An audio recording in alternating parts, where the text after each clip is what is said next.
Urgent blouse ఏదైనా ఉంది అని ఆ రోజు పని త్వరగా కంప్లీట్ చేసుకొని మిషన్ ఎక్కుతాను. మిషన్ ఎక్కే టయానికి ఏంటి అంటే ఒక్కొక్కసారి రిపేర్ వస్తూ ఉంటుంది. ఈ రోజు ఏంటోనండి నా టైం అసలు ఏం బాలేదు.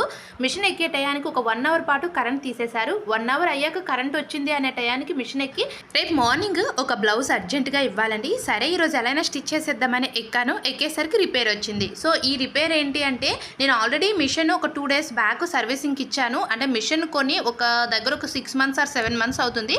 నేను ఎంతవరకు మిషన్ నుంచి ఎలాంటి రిపేర్ రాలేదని సర్వీసింగ్కి అయితే ఇవ్వలేదు. కానీ ఒక్కొక్కసారి పెద్ద పెద్ద సౌండ్స్ వస్తున్నాయని సర్వీసింగ్కి అయితే ఇచ్చాను. అంతేనండి, మన మిషన్ కొనేటప్పుడు ఎంత బాగా అయితే మిషన్ వస్తుందో అలానే వచ్చింది. సౌండ్ కూడా చాలా చిన్నగా వచ్చింది. అయితే వాళ్ళు ఏంటంటే పార్ట్స్ అన్నీ ఇప్పుతారు కదా, ఆ బోల్ట్స్ అన్నీ కూడా చాలా గట్టిగా బిగించేశారు. అది మనకి దారం ఏంటి అంటే లోపలికి కొంచెం చుట్టుకుపోయింది ఆ లోపల బాబిన్ నుంచి.